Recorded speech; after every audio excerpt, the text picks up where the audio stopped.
Great. Well, thanks, Carolyn. Um, that's all we have. I just want to say, I know we're short on time, but I applaud all of the presenters here today and the people that have run projects. You know, COVID's been hard on everybody, and it could have been very easy for a lot of these projects to fall by the wayside and just say, hey, we'll kick the can down the road and do it again next year. But the people who want to innovate who want to innovate truly mean it. And I think this year is really shows that. So again, thank you to all the presenters. Thank you to our panelists. We are going to turn it over to, I believe, Bryn and Allison to talk about the Innovators Network a little bit more in detail. So I will leave it up to them. Thank you to all our viewers as well. And we'll see you again. Oh, stay tuned for, of course, session 2, starting just after Allison and Bryn talk for a little while. Thanks.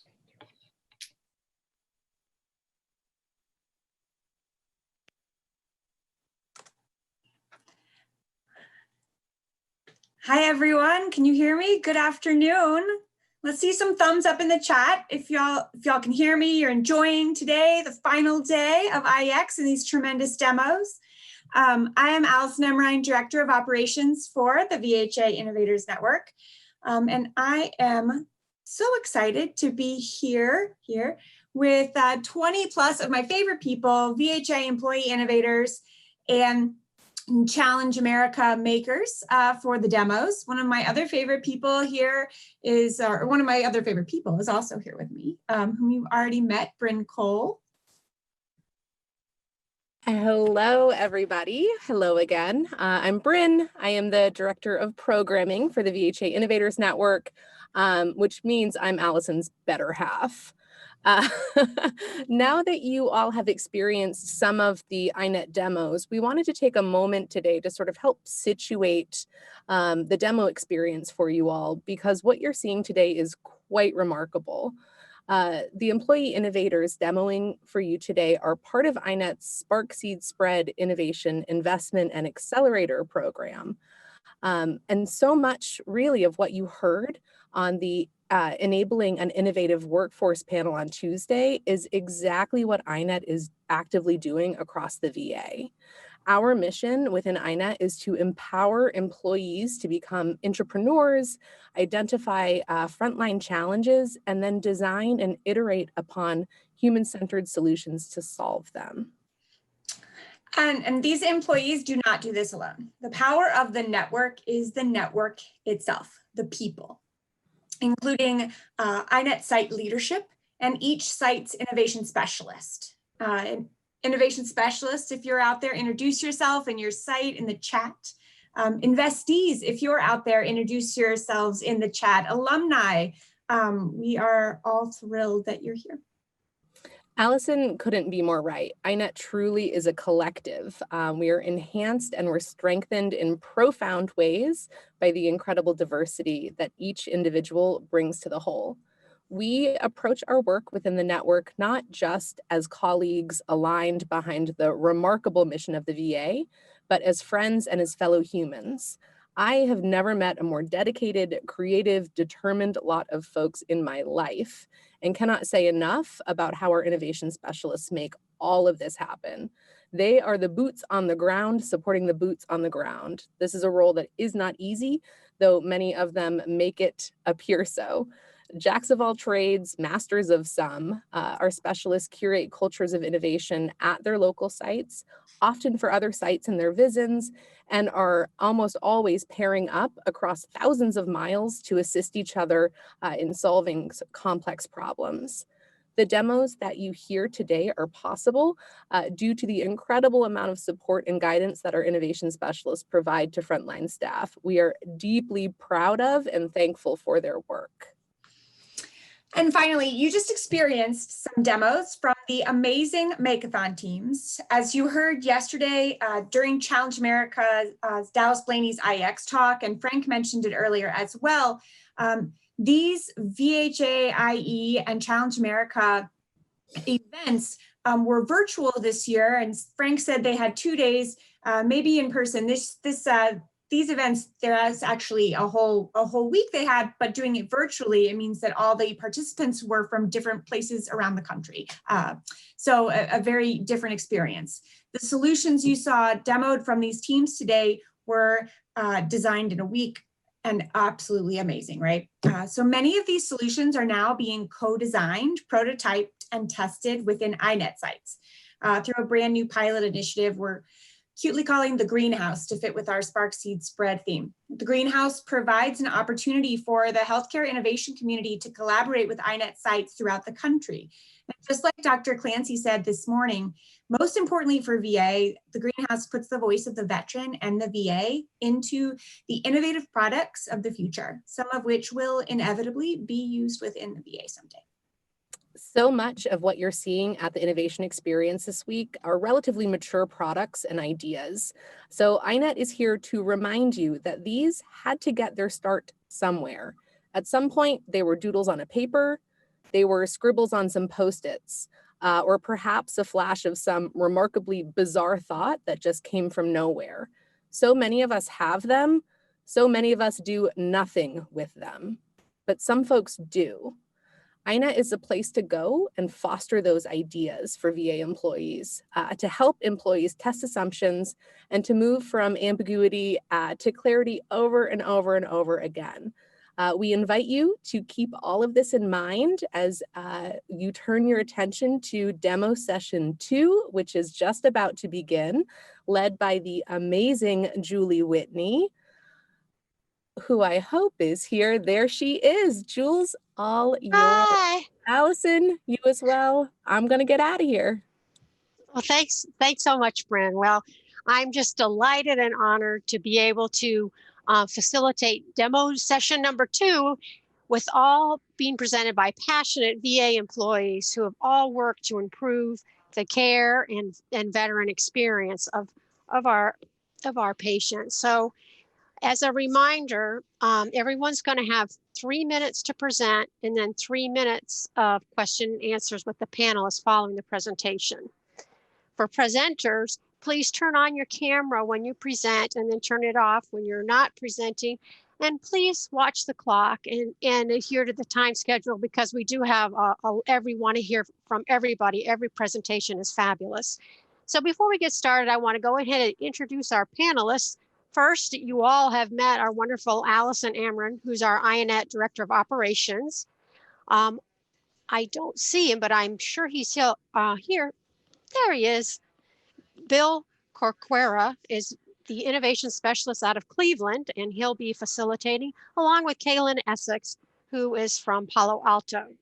So without further ado, I'm going to turn it over to the first presentation because time is tight. So first up to us, and she may be familiar to a few of you who were on late yesterday, is Cody Gianovetti from the Memphis VA Medical Center talking about her telelactation program. Thank you, Julie. I want you to close your eyes. Imagine a new mom who went to regular OB/GYN appointments, received good prenatal care, went to all the new parenting classes, read prenatal books, and talked with friends and family who had breastfed, as she had always known breastfeeding was the route she wanted to take to nourish her son. But shockingly, no lactation education was offered or encouraged prenatally. She ended up delivering via an emergency C-section after 16 hours of labor. At that point, she was exhausted mentally and physically from the attempted labor and then emergency surgery. Despite feeling prepared, breastfeeding was never a topic. So now her son is having trouble latching, she's suffering from low milk supply, exhaustion, and is vomiting from pain medication with no support in maintaining her breastfeeding goal at home. You might be surprised to know that this person was me. In fact, 3 out of 4 moms try breastfeeding but quit before 6 months. So as a result of my own personal struggles, I often wondered what we were doing to support our pregnant and lactating veterans. Unfortunately, lactation services are not routinely offered through the VA. And in fact, it's estimated that 80 to 85% of VAs are not providing lactation services. So in 2016, I developed the Telehealth Lactation Program, which provides prenatal and postnatal lactation support. In our clinic, each pregnant lactating veteran is contacted by the lactation consultant on average 6 times. We have found a positive correlation between the length of breastfeeding and the number of contacts with the lactation consultant. And since FY16, results from the clinic indicate that Memphis has a 90% initiation rate for breastfeeding. To date, the total cost savings from the clinic has been $450,000, and we have spread to 8 VAs, including Tennessee Valley, Lexington, Reno, and Vision 15. During this year, COVID-19 did not affect the completion of my spread, but did delay training. However, I'm excited to report that all sites are fully established and up and running. We feel honored to be one of 8 funded projects in the Shark Tank competition this year, and I look forward to continuing my journey in the Innovation Network this coming year. Without support of the network, Memphis VA leadership, and my innovation specialists, neither of these projects would be possible. So thank you. Cody, this is great. Thanks so much for taking your personal experience and translating it over into veterans. And I can honestly say, being at the VA since late 70s, early 80s, this whole concept of telelactation was for veterans was just never even occurring. So thank you for bringing this forward. I'd like to hear from our panelists now what questions they have for you. Thank you. Hi, Cody. Congratulations yesterday as well with your Shark Tank presentation. You did INET proud. And, you know, I just really want to thank you, like Julie did, for connecting the experience that you had with the solution, with a helpful solution for new mothers. And I wonder if, you know, the power of a frontline employee innovator is that they have these experiences, whether they're personal or they're, you know, something they've experienced taking care of patients. Do you think, you know, that experience, if you hadn't had that, do you think that you would have thought about this? Like, how closely tied was this to your experience? And, you know, how important was that to you? You know, that's a really good question. Being a dietitian, I knew that breastfeeding was the route I wanted to take. And so I'm not so sure that maybe my struggles would have, you know, if I hadn't have struggled, would have really driven me towards it. But I've always been really passionate about breastfeeding just because of my background in nutrition. So it's possible, but I can't say for sure. But I am happy that my struggles can maybe hopefully help, you know, veterans along the way, and they don't feel so lonely and isolated and unsupported. Thanks, Cody. Mm-hmm. Bill, you went off mute. Did you have a question? Yes, actually, I wanted to congratulate you as well on the Shark Tank. And the other thing I wanted to point out, and just to point out the fact that COVID had very little to do against you regarding the success of your spreads. So, I mean, that's just a testament to what you and a lot of other innovators were able to still accomplish in FY20. So, I mean, hats off to you and everybody else that were running projects, Innovators Network projects in FY20. So, you know, just great job. Thank you. Thank you. Oh, Kaylin, the old mute button has attacked you again. Naughty thing.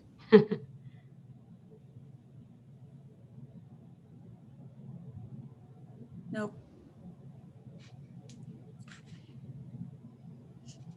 All right, I think we're just going to go on if that's okay.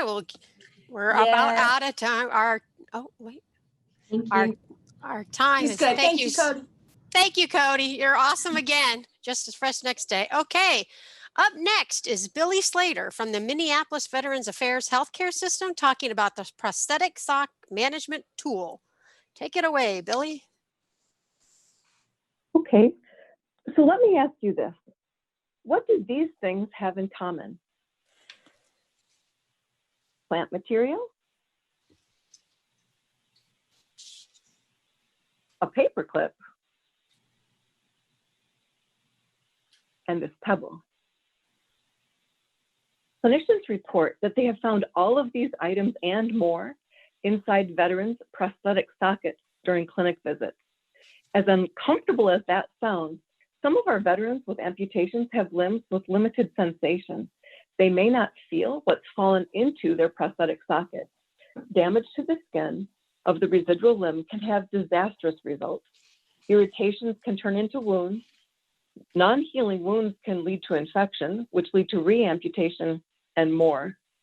Did you know that there are over 180,000 new lower limb amputations each year in the United States?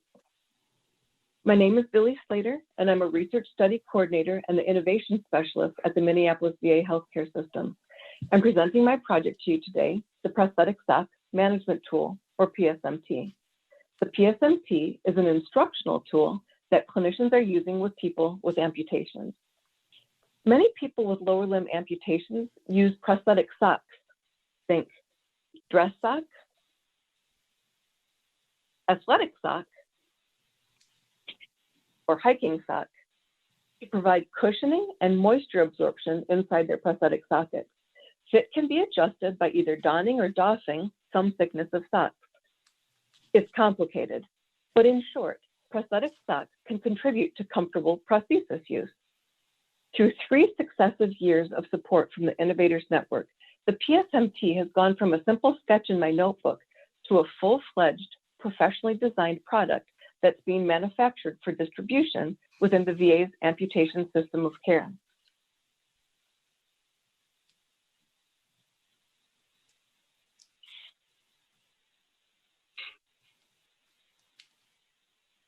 The PSMT was developed in response to clinician and prosthesis user input and meets the need for an easy-to-use system of instruction and for the management of prosthetic socks in the post-amputation, rehabilitation, and early prosthesis use phases. The PSMT promotes self-management and may contribute to increased participation in desired activities. Clinicians say that it gives them another tool to use, and they use it in many situations with people with prostheses who have cognitive differences, people who have difficulty understanding donning and doffing of socks, and with the caregivers of these veterans. One veteran shared that the PSMT has changed his life. If you'd like to learn more about this VA invention with a patent application docketed for review, please contact me via the Socio app. Thank you. Thanks, Billy. They say the true mark of an expert is somebody who can make something sound so simple, but it really has a lot behind it. And I think that's what you did with this prosthetic sock. You made it sound so simple, all of us. I want to go ahead and give our panelists a chance to address things. Kaylin, you want to start us off? Yeah, I'd love to, if you can hear me this time. Wonderful. I had a really great comment for the last one too, but that's okay. Great project, Billy. I love seeing and hearing more about it. I've had a glimpse into it previously, but I would love to hear what's next for you. What are your plans? Well, I'm happy to report that this PSMT will be receiving about 130 of them in about 6 weeks or so. And we have plans to conduct the spread study that was postponed due to the not having patients in the clinics. We weren't able to deploy this part of the PSMT, but what we are currently doing is there has been a deployment of this part of the PSMT, which is the infographic. It's been animated and is currently being used by prosthetists and physical therapists and other clinicians in the clinic. So what's next is a deployment of the pouch system with the infographic together to various interested amputation rehabilitation coordinators throughout the amputation system of care. So that's what's next. I have a question. Yeah. So like you mentioned, you've been with iNet through all 3 investment levels, all 3 investment cycles, Spark, Seed, and Spread. What has been your favorite and why? You know, I really loved the Seed because it gave me an opportunity to have meetings. It was the Spark moving into the Seed, I guess I would say. Really doing a lot of discovery and talking with clinicians, being able to make modifications to the PSMT to reflect the desires of both the clinicians and the veterans. That kind of evolution, the iteration and evolution of the project, that was really my favorite. Makes complete sense. Yeah. Thanks. have a follow-up question to that, Billy. So speaking to the iteration, how many iterations did you experience and did you go through in the development of this? Oh, well, several came from my fabric scrap here at my house, in my basement with my little Singer sewing machine. I bet you this one is number 7. It's really interesting. There are core, here comes some Velcro, sorry. There are some core elements that have remained the same. The fact that it's a 3-pocket system, that has absolutely remained the same. The fact that it folds up nicely, that was a desire. And having a morale patch, this was a desire from several of the veterans who looked at the PSMT. They said, we want a location to customize. I don't know, it's a horrible Velcro sound, but the American flag patch is provided with the PSMT, but people can put their other morale patches from their unit, a smaller American flag, and other details that can personalize the pouch. That was something that the veterans really wanted to have happen. They also wanted an additional zippered pouch.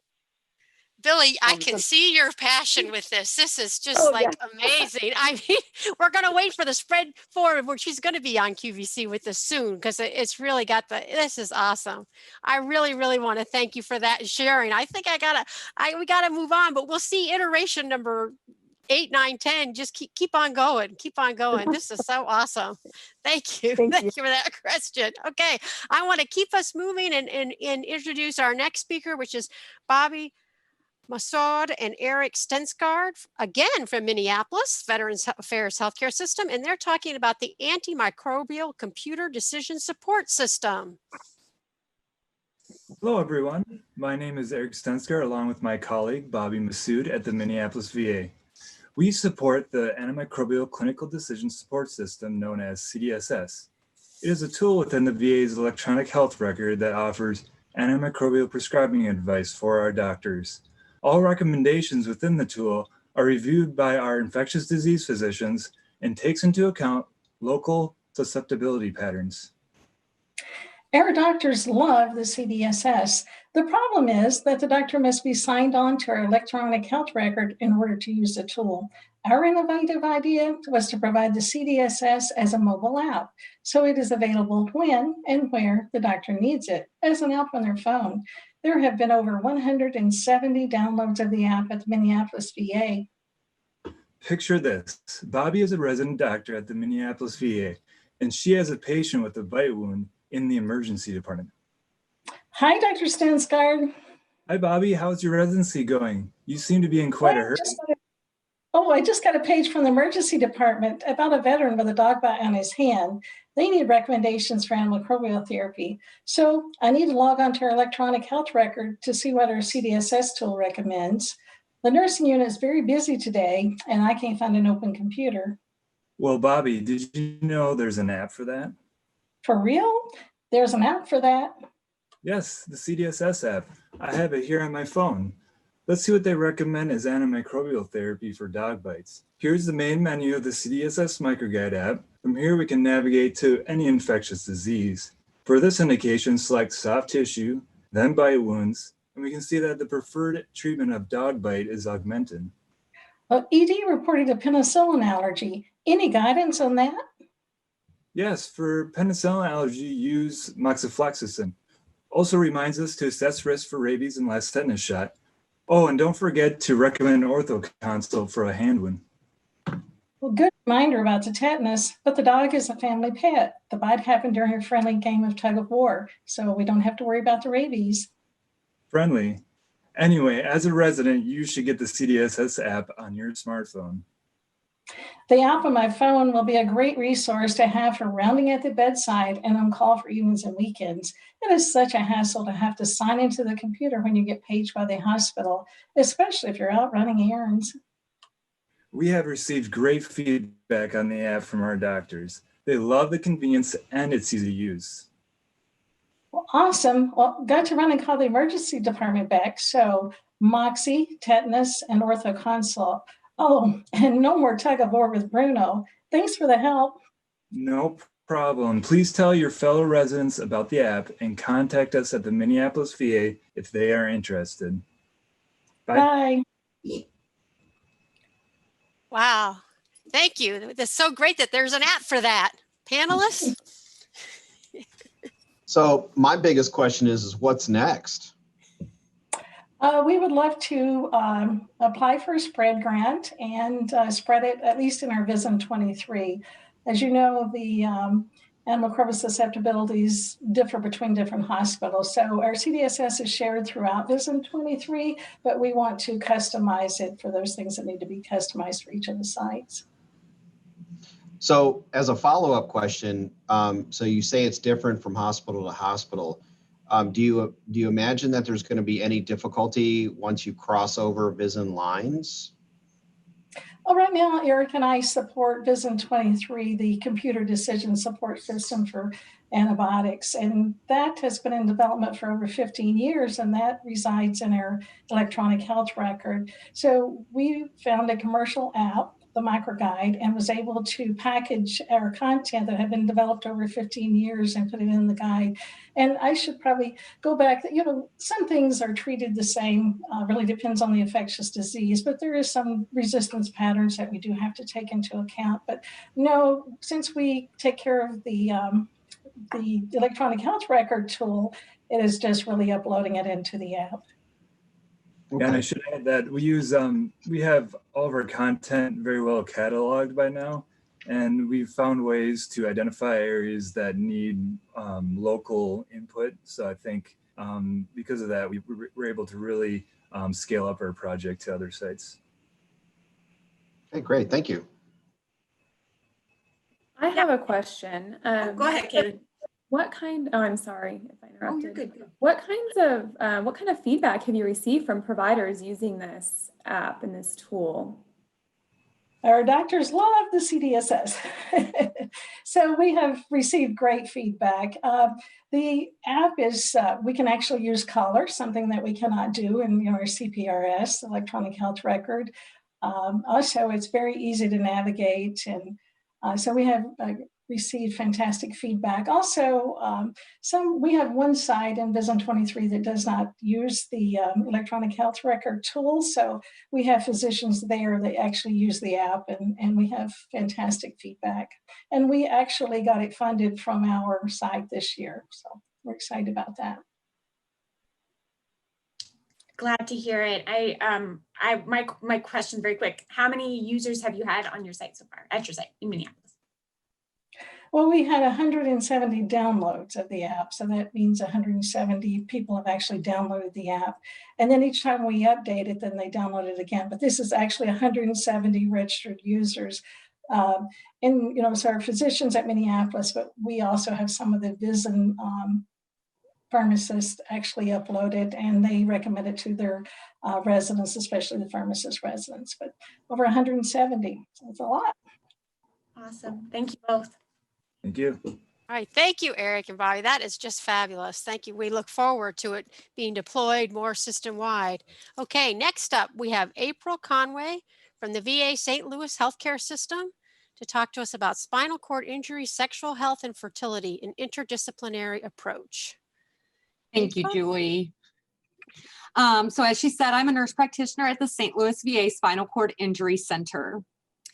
We know that sexuality is a primary part of being a human and a top priority in spinal cord injury.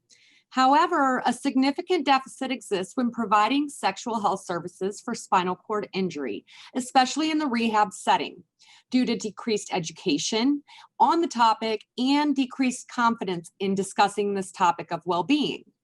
The lack of sexual health discussion and services can lead to the veteran perceiving loss of sexual health and function, which causes decreased self-esteem, isolation, and depression. Our interdisciplinary team developed a process to where staff and veterans are educated about sexual health and spinal cord injury.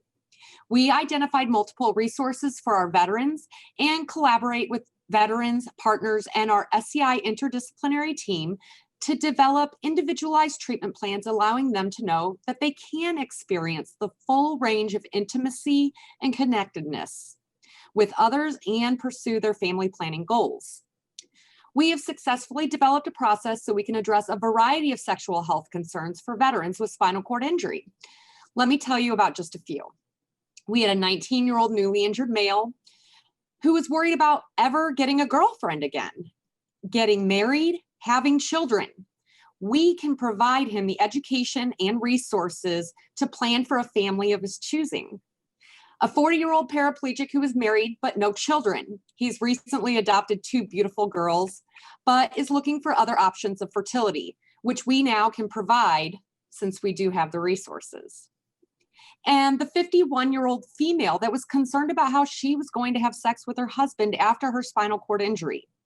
We were able to provide education on positioning, and she was also provided the privacy during her rehab stay with her husband. I was fortunate to receive a spread investment and was able to share what we've worked on with our spoke sites and acquire the necessary equipment needed to bring our services to the next level. Utilizing the template created and education provided to over 100 staff members in SCI and the staff at our 9 spoke sites, as well as nationally at the American Academy of Spinal Cord Injury Professionals. We have found that over 50% of veterans are interested in sexual health education. We developed individualized treatment for these veterans. We continue to work on aspects of fertility, but due to this unforeseen pandemic, we have not been able to bring veterans into the clinic for the procedure.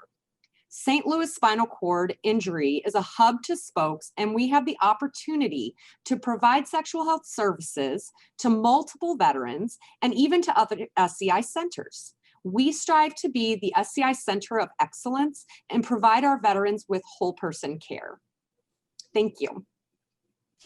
April, wow, thank you. Talk about whole health. This is not the VA I came into the 80s, telelactation, and now sexual health, whole health. I mean, thank you for taking and tackling a subject that so much of us are still uncomfortable about talking about even today.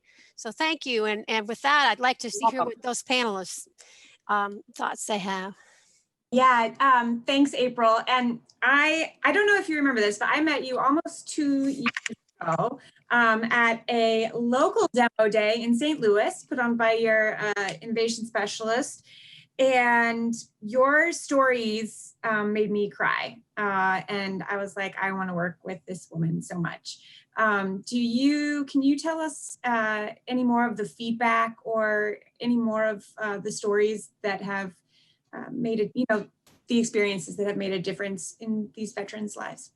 Yeah, so some of the things that I didn't include, when we were first talking about how we were going to address this, we started just asking the simple question to every veteran in our annual evaluation clinic, no matter what their age was, especially, but we had a 90-year-old veteran tell the psychologist, I wish you would have asked me that 50 years ago. He was 90 years old. He'd been married for 50 years and injured at a very young age, and this had never been brought up.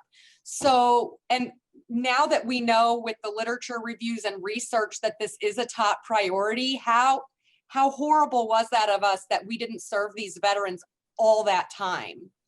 And when I first started this project, my idea was fertility and babies. And as I look at this now, and of course, I'm going to serve every veteran. It's not just about that. It's about love and connectedness. And you see the worry in some of these new injuries' eyes about their future, because they do know that this is a big part of their life. And that 19-year-old, his mother was on him about having grandbabies. And he's like, you got to get her off my case and tell me I'm going to be okay. So. That's so great. I would just like to add some, for the sake of time, instead of forming it as a question, a comment. So I think it's interesting when you say that, 50% of veterans that you sampled were interested in learning more about sexual health and having these services. So in my mind, I wonder, I bet there's more. I bet there's more interest. It's just like Julie said, a generational thing where people don't like to talk about that. Not every veteran looks like me. I'm in my 30s. I'll talk about sex, therapy, you know, mental health stuff. That's something that my generation is open to talking about. So kudos to you for taking on that challenge, and also good luck reaching even further. Thank you. Yeah, thank you so much, April. Thank you for sharing. It's a wonderful program, and best wishes as you go forward. Thank you. Oh, thank you. Okay, next up we have Saba Ocasio and Heather Karen from the Syracuse VA Medical Center. Freeze the keys. Hello, I am Saba Ocasio, Suicide Prevention Coordinator. And I'm Heather Carone, Mental Health Nurse Educator. Suicide prevention continues to be a significant clinical priority for VA, specifically rates related to suicide via firearm. VA's efforts to address suicide in the veteran population has required a broad public health-based approach, and it's given us an opportunity to partner with our community stakeholders. In our work, we are faced with the cold, impersonal medical examiner autopsy reports that paint the gruesome consequences of suicide. Freeze the keys is an additional layer of prevention by simply freezing gun safety lock keys, creating space between an impulsive thought and a permanent tragedy. Freeze the keys puts in place a tangible, implementable solution that effectively deters suicide, injury, and accidents. We are asking for your support to fund the development and dissemination of this inexpensive and simple life-saving tool. Thank you. So just to demonstrate, gun lock key, we give gun locks out. We'll ask our veterans to additionally place the gun lock in our specifically engineered device. This is our prototype. The unit fits inside, especially, that's kind of tough to see, but fits inside a specially designed unit. Water pours in, top goes on, frozen. Here is the oven prototype that has been frozen. And the results that we've had from our folks at Hurl have demonstrated thaw times that are anywhere from 5 to 20 minutes, depending upon the method that a veteran might use.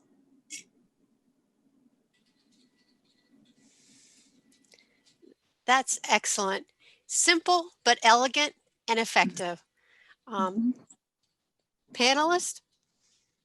What is that made out of? It's silicone. Okay. Yep. Cool. Very lightweight, flexible, doesn't take up a lot of freezer real estate. It will also have the Veterans Crisis Line information embossed on it, as well as the Suicide Prevention Lifeline.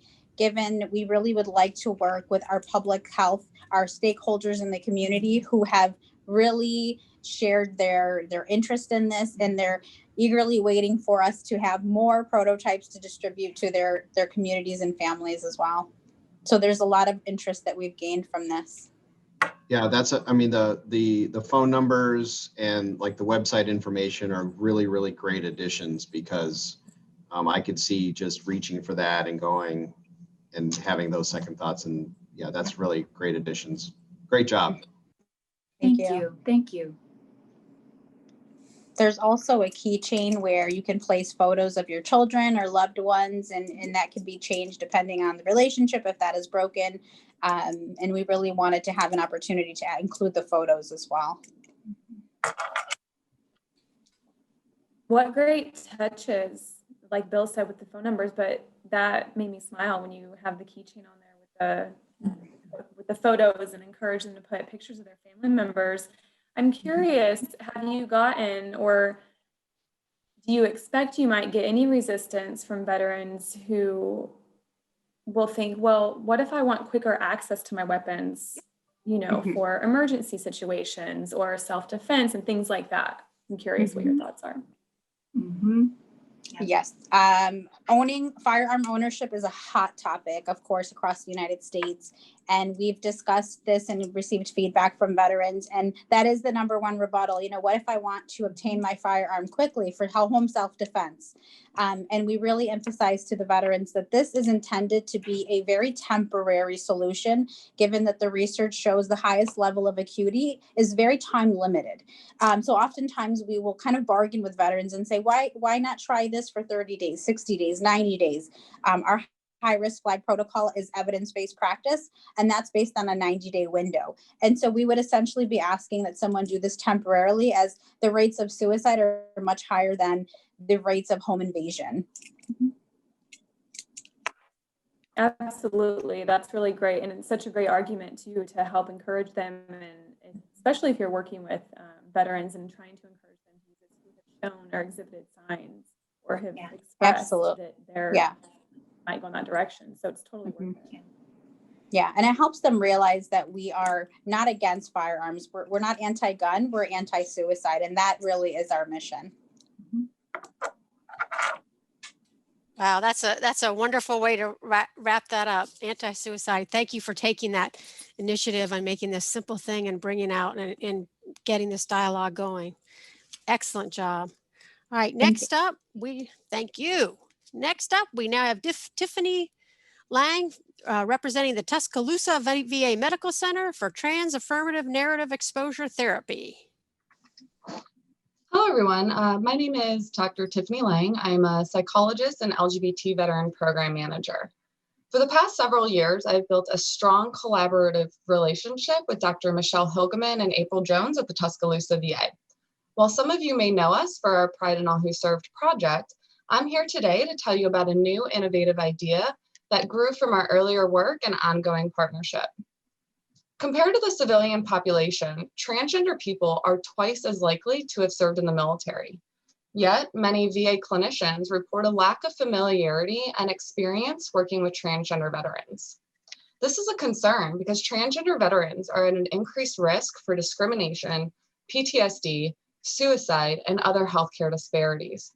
However, despite all of these risk factors, transgender veterans are less likely to seek mental health services because they doubt that their mental health provider will be knowledgeable about gender identity concerns. Imagine struggling to receive healthcare because fear of being rejected. One veteran shared that it took over 30 interactions with their provider before they disclosed gender identity. 30 interactions. We can do better, and we will. Trans-affirmative narrative exposure therapy fills this critical care gap as a trauma-focused intervention for the transgender community. It was designed to fit with the VA emphasis on measurement-based care and adapted to address the common concerns of our transgender veterans. Things like minority stress, trauma reactions, and internalized stigma that come from repeat experiences of discrimination. The individual treatment protocol provides an avenue for clients to heal and define their stories of resiliency. The approach is time-limited, trauma-focused, veteran-centric, and already receiving interest from clinicians around the country. The project was a fiscal year 20 Spark investment that involved a pivot due to the COVID-19 pandemic. Even with these unexpected changes, the project has had early success because of interest from VA clinicians and overwhelmingly positive feedback from veterans. In fact, the treatment was recently published in the peer-reviewed journal, Practice Innovations, and presented at the prestigious GLAMA conference. With the support and structure of the Innovation Network, trans-affirmative narrative exposure therapy has promised to make a difference in the lives of our transgender veterans. We look forward to the upcoming fiscal year and identifying ways that the VA can continue to set the standard in affirmative care. Thank you for your time. Thank you, Tiffany. That is fabulous. It looks like a program that looks at both the veteran and the clinician and puts evidence-based into practice in a whole health manner. Thank you. Panelists? So you, Tiffany, you're a legend, obviously. We love you. And, but you mentioned just a tiny bit. So if you could go into a little bit more detail about what's next. So, you know, what's the next year, hopefully, look like? Yeah, so fiscal year 21 started in July. So we already had early interest from two mental health providers at the Lexington VA. One of them is actually 2 weeks away from completing their entire course of trauma treatment with this veteran who does identify as transgender. And so we're also starting consultation with Hampton, Tuscaloosa, and we're looking at Fayetteville and Hawaii VAs. So it's kind of doing the whole word of mouth thing, where people are continuing to reach out and consult, and they're saying, this is what I need. It's intuitive, it makes sense. And seeing the response and engagement from their veterans, they're just continuing to offer it up as a trauma treatment. It's power of the network, power of people. Absolutely. Innovation often grows organically, and sometimes that's the best way. So congratulations. Bill? Thank you. You know, I love any project or program that builds bridges between people, and that's exactly what this does. So thank you very much for doing that. I'm curious, Tiffany, about the percentage of mental health providers that are interested in this, because I can see that being very high compared to other physicians, like in maybe family practice or specialists. Do you experience as much interest from those providers? Yeah, so the kind of history of narrative exposure therapy. So prior to the VA, I was actually working at a refugee center. That's where I learned kind of the treatment. And so I've been offering this therapy protocol for about 7 to 8 years, and then adapting it along the way for working with veterans, and then, you know, specifically transgender veterans. And so what I'm finding in starting the consultation process and other providers kind of taking this on is that mental health providers who have experience working with complex trauma reactions, they've absorbed this quickly. It just intuitively kind of makes sense. And so we have providers who are in the PTSD clinic, you know, general outpatient, behavioral health clinics, and a range of kind of disciplines within mental health. So I think it's pretty adaptable for that. But we're going to test it out this year and see. Great. Thank you so much, Tiffany. We look forward to your project, and Alice is right. You're a legend. You were there before I joined INET, and you just keep on going. We love it. Keep on trucking. Thank you. As long as you keep on having me, I'll be here. I think that's a win. Okay, up next we have Ravi Roslingham. He's from the VA Boston Healthcare System, and he has a novel device for treatment of obstructive sleep apnea. I think we've all experienced what it's like to have a poor night's sleep. We're groggy the next day, we're not operating at 100%. But what if that happened every night? And the reason that it happened is that we stopped breathing, not just once, but multiple times per hour, and that we were unaware of it, unaware of the damage it was doing to our body. This condition is called obstructive sleep apnea, or OSA, and describes a problem that happens at night when we sleep and the muscle tone falls in our body, and the tongue prolapses backwards, blocking the airway and stopping us from breathing. It's surprisingly common. 1 in 15 adults in the US are affected by this condition. It's even more prevalent in the veteran population. It's the most common service-connected respiratory disorder. There are treatments that are available. The most commonly prescribed is called CPAP, or continuous positive airway pressure. And what that is, it's a bedside pump that sits by your bed and forces air through a tube and through a tight-fitting mask that fits over your nose and your mouth and stents the airway open.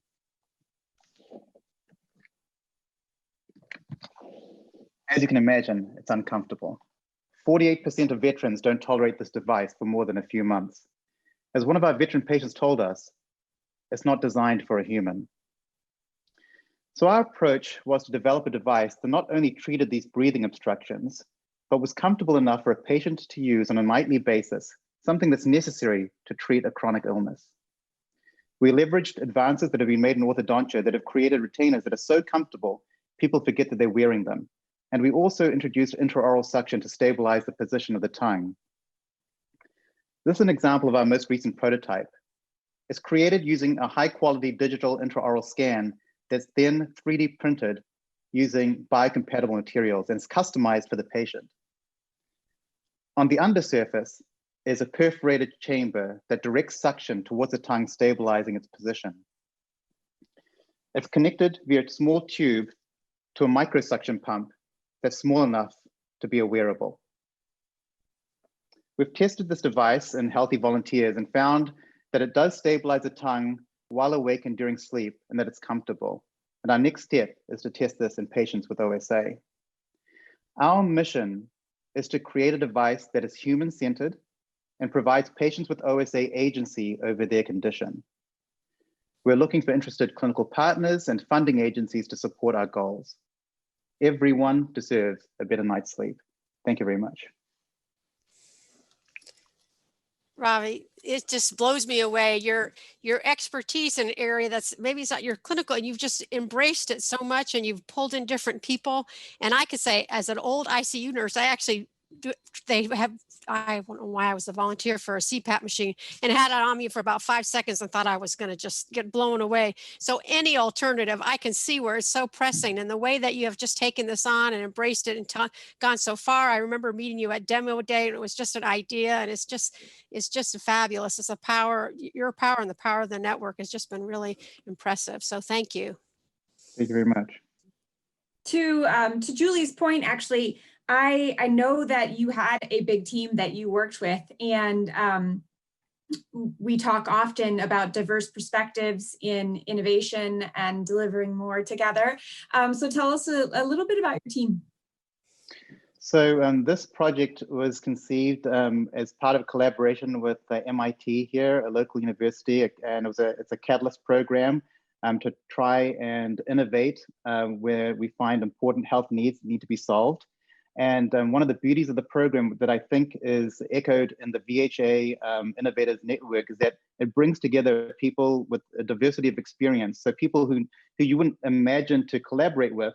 And I think that just enriches your ideas and makes you more naive in terms of where you start, rather than coming to the table with a preconceived idea.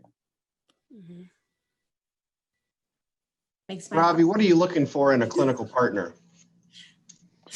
So right now we are testing this device in healthy volunteers and planning to perform this in a small clinical trial here at Boston VA.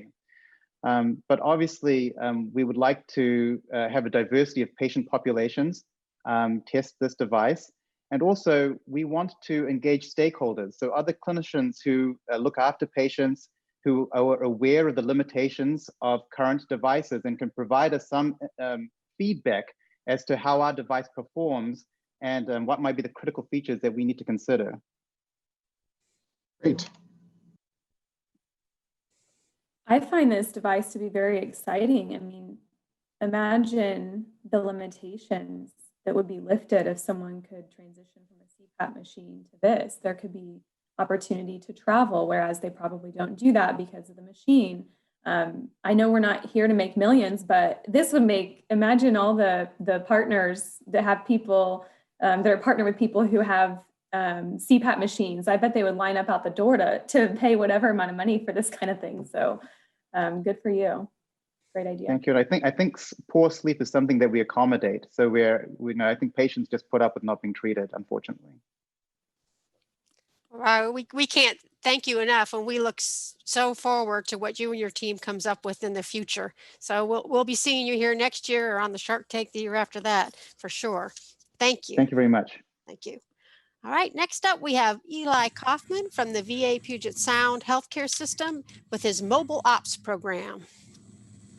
Thank you, and hi everyone. A few years ago, some rehabilitation and prosthetics colleagues and I observed that the plans of care of some of our patients with limb loss were going unfulfilled. Partially constructed prosthetic limbs were sitting on our clinic shelves for months on end, waiting for our patients to come in for follow-up. Our conversations with patients revealed that many were facing significant barriers to traveling to the VA, barriers including excessive travel distances, transportation problems, mental health challenges, homelessness, and of course, mobility impairments. Our team developed a solution we call Mobile Orthotic and Prosthetic Services, or Mobile Ops. At its core, Mobile Ops is simply a means by which to increase access to needed prosthetic care by by eliminating or reducing the burden of travel to VA medical centers. We launched our pilot program at the Seattle VA in December 2018. To implement this plan, we developed a streamlined tool set run entirely on lightweight, battery-powered tools that can be easily transported in a small vehicle. We developed a system to triage patients to mobile prosthetic care and ensure that those that needed it most had access to this relatively limited service. We integrated telehealth to incorporate the entire rehab team on visits within the patient's home, and we created a manual so that other facilities could also run the program. Mobile Ops patients may be seen within their homes or at a VA clinic in the community. Homeless patients have received services within shelters, in public parks, the library, and community centers, wherever feels safest to the veteran. Since the onset of COVID-19, Mobile Ops has been a way to deliver prosthetic care to patients that cannot risk coming to our medical center. One veteran living at a nursing home was seen at his residence, since leaving for just one appointment at the VA would have required a 2-week quarantine and possibly losing his place at the nursing home altogether. It's amazing, but that is a true story. Not surprisingly, patient satisfaction is resoundingly positive. Patients report great relief at being able to receive the care they need to maintain mobility and independence, and have also expressed a renewed faith and appreciation in the VA. We've saved veterans over 6,000 miles of driving over 2 years, and costs associated with Mobile Ops care have been estimated 30% lower than if our patients had received the same care from non-VA community providers. Mobile Ops is in some ways a return to the home-based care model that was in regular practice for decades, but it brings modern innovations to enable greater efficiency and enhanced quality. It's been demonstrated to be both feasible and highly impactful to the veterans for whom it is intended. Mobile Ops is a program that truly enables veterans to choose VA for their prosthetic care and enables the VA to fulfill our promise to care for all those who have served, not only for those that can overcome the barriers to coming to VA medical centers. Thank you. Thank you. Thank you for being willing to go back to what you said is like going full circle and meeting their needs where they're at. Thank you, and how important it is in this time. Okay, panelists? So I have a strange question, but what's the furthest distance that's been traveled for a veteran? We've traveled to Eastern Washington from Seattle. It's, I believe, about 175 miles one way. We're not sure if that's going to be a feasible part of the model, but it allows us, it's about 6 hours driving total and enough time to see one patient during that day. In that case, remarkably, fitting a patient with bilateral lower amputations, we were able to still save money providing care in this outrageously, somewhat inefficient method, again, as compared to the costs of sending that same patient to a community provider. Fantastic. Thank you so much for doing what you're doing. Thanks, Eli. I was going to ask a kind of similar question in the most unusual place you've had to meet at, and happy to go anywhere, but just what might be the most place you didn't expect someone to ask you to meet at? Well, so one of the populations that we've been working with is our homeless individuals, and we've seen patients in their shelters. Like I said, we in public parks, the library, in the community center. Those are all. I bet about the only places that have been outside of a patient's home or within one of our VA community-based outpatient clinics. And of course, since the onset of COVID-19, even when we go to people's homes, we're tending to see them outside. One gentleman, we saw him in his driveway. That was over the summer, and fortunately the weather was cooperative. But it's been really helpful to be able to see people in those environments.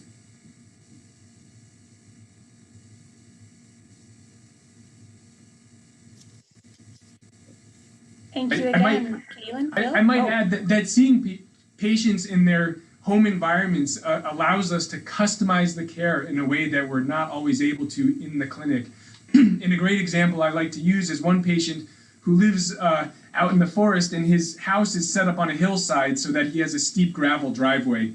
And when I was setting the settings on his microprocessor controlled knees, I could watch him. I could set those parameters while he's walking down his steep driveway.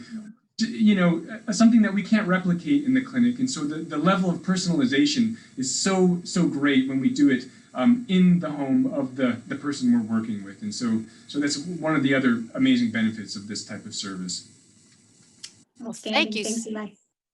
Yeah, that's great. I guess, you know, there's that cost benefit, but thank you for doing that and really meeting their needs.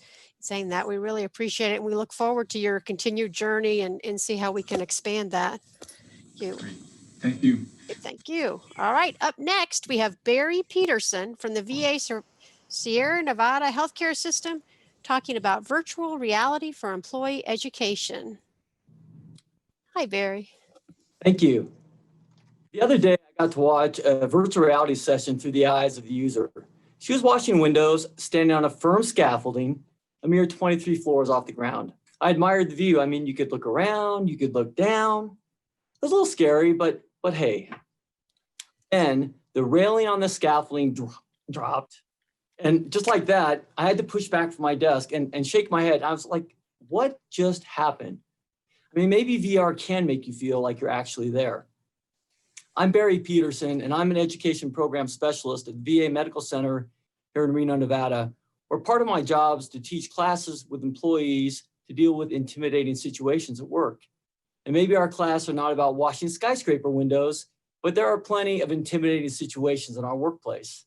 And I admit, as a teacher, I'm sometimes troubled because the problem is, without practice, knowledge does not magically convert to ability.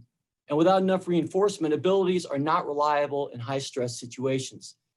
If we're spending brain cells working around our fears, anxieties, or lack of reinforced abilities, then we're not fully present with our coworkers and we have less capacity to serve our veterans. The technology exists. If we fail to incorporate it, we're taking a risk. So our innovation is to use virtual reality to provide safe spaces to practice without being judged at one's own pace. A year ago, we thought we knew what skills we'd be training in VR, then our scaffolding dropped, and COVID immediately dwarfed all other training needs. You may know the feeling. You have to enter the COVID unit for the first time. So you scramble, you jump online into our excellent training modules, yet emerge still feeling the need for practice. So we pivoted. Imagine you have to enter the COVID unit for the first time, but now you can don your virtual reality headset, warm up with a little guided imagery, and then practice donning and doffing virtual personal protective equipment as you enter and exit a virtual COVID unit once, twice, over and over until you feel ready. You emerge refreshed and poised with maximum mental capacity. By investing in VR, we're making a statement to our employees. VA is investing in your individual safety, in your wellness. Virtual reality is not a luxury anymore. If you work in the XR realm and you're thinking about how this technology can help our employees have more to give our veterans, we'd love to talk with you. My name is Barry Peterson, and you can find me under the Demos tab.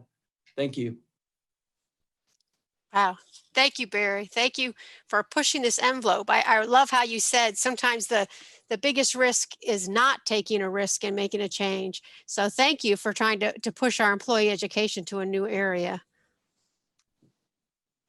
Yeah, great job, Barry. I'm curious, what else besides these immersive training environments, what else are you utilizing VR for when it comes to the staff? Great question. So the history of our VR usage here at the facility goes back about 1.5 years, and we've used it really with the veteran population. So we have the veteran-facing applications, and what we're finding is a really nice way to introduce our employees to virtual reality is to use some of those same applications for mindfulness and relaxation type applications. So that's one thing that we're planning to do next, is to really provide more of our employees opportunity to do that, and then hoping to have those experiences kind of seed some other ideas and leading towards our next step of a training needs assessment. Thanks. Wow. So what Why VR? What got you into VR? Good question, Allison. I've been working as an education program specialist without any technology for about 4 years with the VA. And it's really role plays. You know, we rely on role plays in the classroom to really have a chance to practice those skills. But there's a lot of frailties in the role playing methods. And sometimes it'd be really nice to just take your own time and to be able to scaffold your own skill set so you can really practice what's appropriate for each individual. And years ago, I had actually worked in the virtual reality field before it was the way it was now. And so it was really exciting. I was doing virtual reality training with the Department of Defense. And to have a chance to do it in this setting is just a real delight. So it's been kind of there for me for a long time. And now it's just, it's a labor of love to have a chance to do that with, to benefit our veterans. Thanks. I'm curious also to hear what kind of feedback have you gotten from the staff that you've been utilizing this for the training stuff? Yeah, it's interesting. First off, we have a prototype then, and we are in the process of really assessing the market and assessing which modalities are going to be best for our user groups. So we haven't really been able to put our employees in an immersive situation to actually test it yet. But moving in that direction and really talking with them about that eventuality, we're getting some interesting feedback. Some people are just automatically, oh, I play games all the time, you know, and they associate VR with gaming. And for some people, they're like, I don't know, the VR thing is kind of impersonal. So I think the existing apps that we're using with veterans will really have a chance to help employees kind of have a warm experience of it. So that's where we're hoping to go. All right, that's great, Barry. Well, thank you. We look forward to your continued exploration in the VR world. I'm sure there's much more to come. Thank you all. Thank you. Well, continuing along with our VA Sierra Nevada healthcare system, we now have Christina Burr talking to us through our eyes, a Women's Veterans Experience Roadshow. Thank you. Please take a moment and picture in your mind a veteran, any veteran. It can be someone you've seen on TV or in the movies. It can be a friend or a family member or a coworker. Now, raise your hand if you pictured a woman veteran. The problem is generally few people picture a woman when asked to think of a veteran. Our innovation through our eyes, the Women Veterans Experience Roadshow, will introduce you to 15 women veterans via their portrait and their first-person narrative life history known as My Life, My Story. Other portrait exhibits feature women veterans, however, none combine the portrait with the My Life, My Story. My Life, My Story is unique to the VA system. Our roadshow represents the Sierra Nevada catchment, the 5 branches of military service, and women veterans ranging in age from 25 to 100 years old, and serves as a reminder of the significant contributions that women have made in service to their community and country. Women are the fastest growing demographic of the armed forces, and recognition of that dedication and grit honors all generations of women who serve, such as Doris, an Army nurse who served in World War II aboard the USS Comfort during the invasion of Okinawa. Doris was performing her duties as a nurse the night the USS Comfort took a direct hit from a Japanese kamikaze. Our roadshow has been featured throughout the state of Nevada, and the featured women veterans have been honored at several of those events. They have been greeted with genuine respect and praise for their service to this country. And those words and gestures bring an overwhelming sense of pride and joy to the deserving veterans. Our innovation through our eyes, the Women Veterans Experience Roadshow, has been adopted by the Boston, Memphis, and Phoenix VA medical centers, and they have chosen 33 women veterans to highlight and honor. If you would like to acknowledge, engage, and honor women veterans in your community, please message me through the event platform. I'm under the demo tab. My name is Christina Burr, and I am a proud United States Marine Corps veteran. Wow. Well, Christina, thank you. Thank you for your service, and thank you for bringing these heroes to light. Something we all need to think about and acknowledge. Thank you.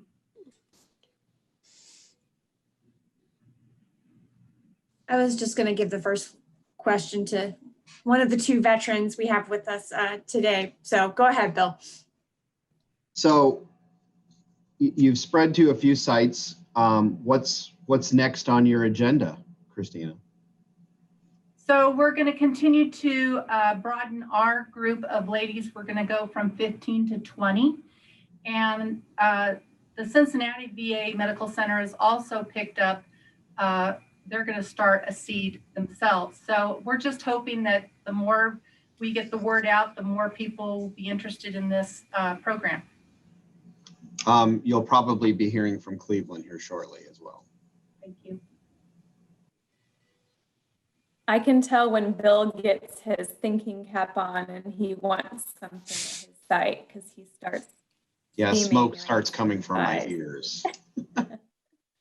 Yeah, so this is really neat, Christina. I think that, you know, it doesn't offend me when it happens, but my whole career and still everyone's like, oh, tell your husband or thank your husband for his service. And, you know, I was the veteran and I was the one who was active duty. So it's interesting how we have these generalizations about those who serve. So I think this is a great project to help battle those, and not that they're necessarily negative, but it is important to highlight everyone and honor everyone. So great work that you're doing that and tackling that, you know, those assumptions that people make. It's interesting because as a personal example, while we were camping with the American flag and the Marine Corps flag flying over our campsite, we had a fellow camper approach my husband and I, and they inquired about my husband's Marine Corps service, but he's not the Marine, I am. Thanks, Christina. So we have just a few seconds left, but I'm wondering if you'll take like 15 seconds to maybe read a little bit of Doris's story that you might have in your hands, if that is Doris's story. It is Doris's story. Just a few seconds of Doris would be lovely. I got a job in the nice hospital in Wascombe, Wisconsin. I was there for 3 months. I met another nurse named Mary Elizabeth Roden. She was very kind. Mary wanted to go into the service and follow her brother's footsteps. As soon as the war broke out, December 7th, 1941, we made plans to go into the Army. Thanks, Christina. Thank you for everything. Thank you for your service. Thank you. Yeah, thank you so much, Christina. We look forward to this continuing to spread and all our generalizations to change over time. And this is the way. Okay, we've got one left. Last but certainly not least, proud to introduce Larry Hilson, the one and only, from the VA Sierra Nevada healthcare system as well, with his housekeeping cart sweeper attachment. Can you see me? Can you hear me? Loud and clear. Good. Imagine a simple idea going mainstream. Take, for example, Post-it notes. They're in every office throughout the world. Sticky paper, right? So what's next? Larry's housekeeping cart sweeper attachment. This idea came to me back in 2014 while I was watching my housekeepers pushing their cleaning cart from point A to point B. This was unproductive time. Nothing was getting done. So I thought, what if I put a sweeper attachment underneath their cleaning cart, so now when they're going from point A to point B, they're actually sweeping the floor. Well, this caught on so fast, productivity just skyrocketed.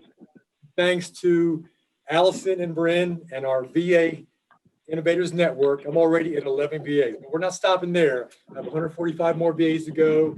Every airport, every civilian hospital, every school, you can see this train's taking off, so get on board. Let's make some money together. Let me show you just how simple this housekeeping sweeper cart is.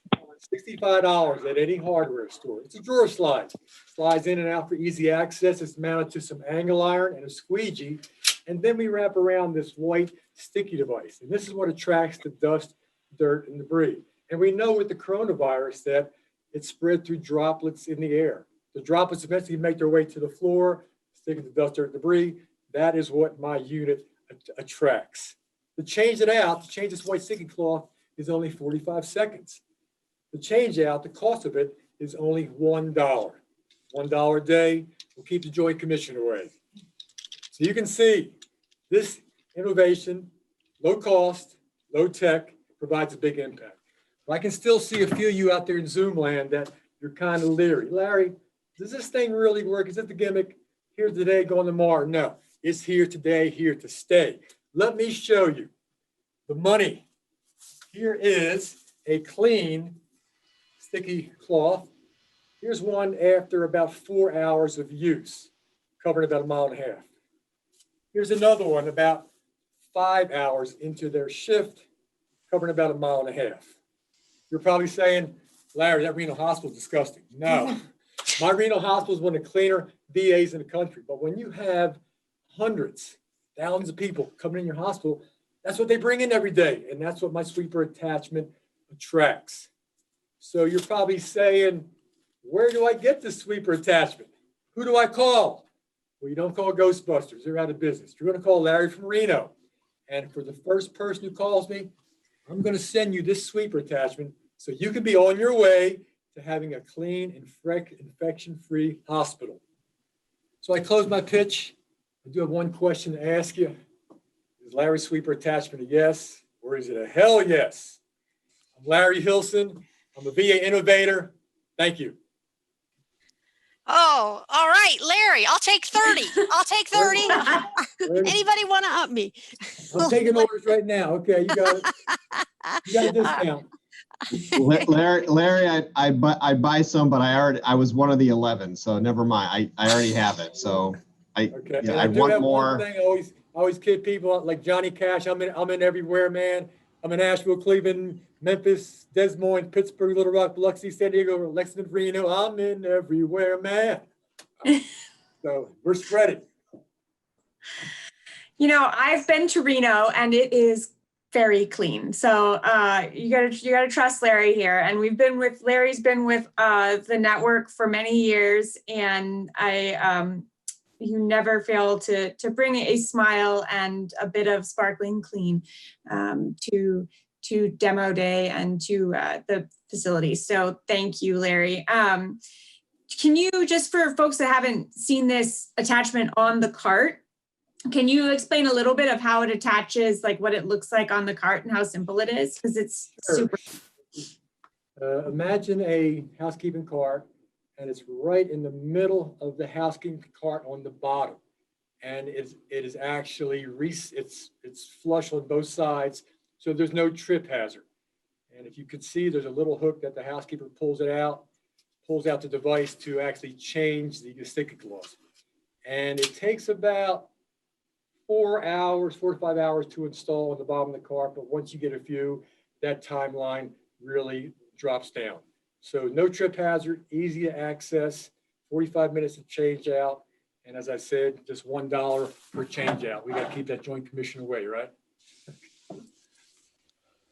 And it can go on any cart. So here I have a lot of Rubbermaids, but any type of cleaning cart, we could adjust it to fit with spacers going up and down.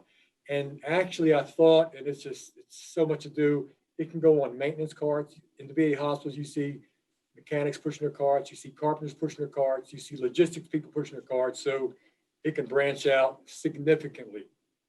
But right now we're just on our housekeeping carts.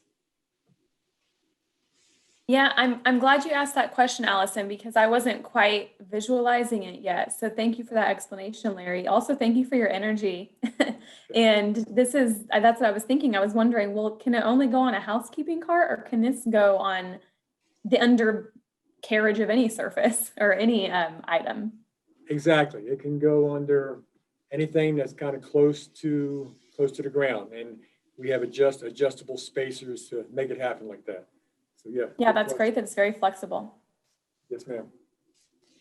Well, Larry, I can't thank you enough. I don't think there's a better note for us to end our demo sessions on than you and your product and all you've brought forward. And we really, really appreciate you. And we look forward to having one in every VA and everywhere. So thank you for starting that ball rolling. Now, I need to thank all the panelists. I need to thank all the presenters. This was fabulous. I really am just totally inspired and blown away by all the commitment and dedication and excellence everyone shares. Now, I know it's 4:45 right now, so everybody's got to jump on over and see who won the Shark Tank. So I'll see you over on the main stage. All right. Thank you all very much. Thank you.